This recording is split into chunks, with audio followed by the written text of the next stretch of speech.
Hi everybody, I'm Cara and welcome back to My Simple Life. I'm sorry about I've been away for a while. Me and my boyfriend actually went on a much needed vacation for 2 weeks.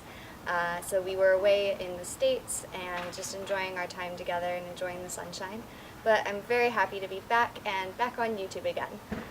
So today my video is going to be 5 misconceptions of partial finger amputations.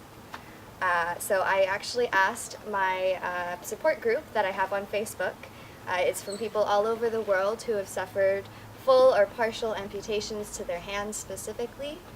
So I actually asked a couple people on my support group on Facebook. It's from people all over the world, and they're really good about answering any questions that we have. So I put a post out there about any misconceptions, and they answered for me. So here we go. Number 1 is that it heals within a few weeks or a couple months. The skin will definitely heal over. Skin for the majority of the time will heal over quite quickly.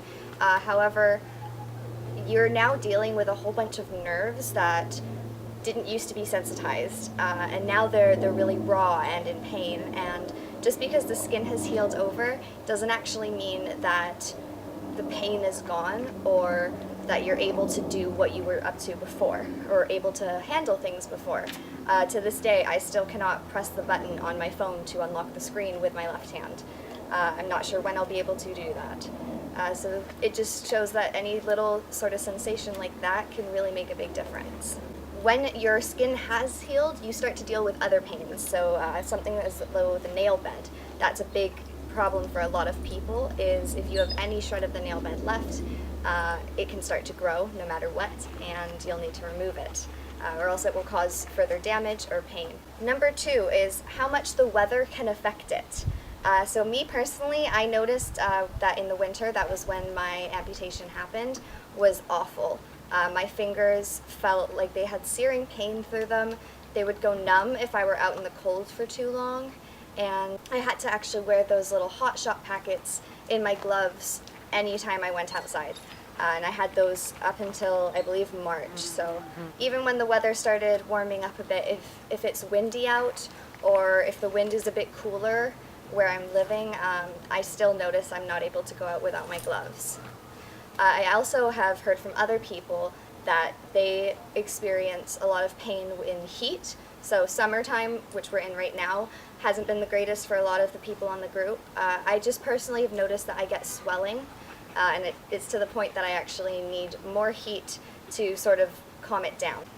Number 3 is relearning basic tasks. So as I said in number 1, even though the skin looks healed, it doesn't mean that your injury is going to be healed.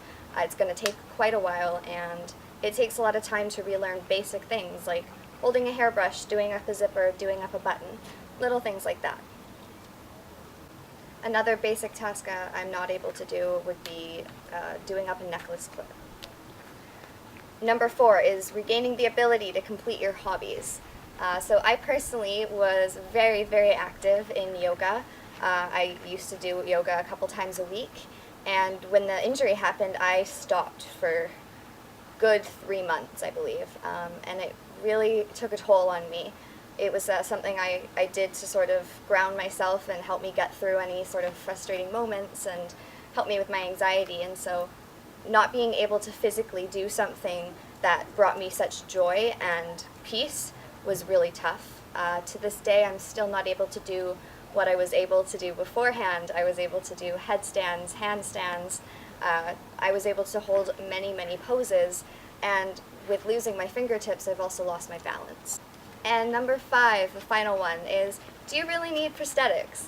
So that is a question that I personally have been asked because I actually only have a minor amputation compared to some others. I'm missing my 2 distal tips on my index and my middle finger. And I've had this question asked many times, do I really need a set of prosthetics? The short answer, yes, I do. Regardless of however you may think I need it, or if I need it, the full decision and the final decision is how I feel. It's up to me. So I personally do need prosthetics. I also need functional prosthetics because I'm very active, and in yoga, I need sort of prosthetics that are able to hold me up. So not just something for looks, but also something to help me. That's something that's functional. And that's everything. So thank you guys for tuning into my video. I'm wishing you all love and light, and I hope to see you later. Bye-bye.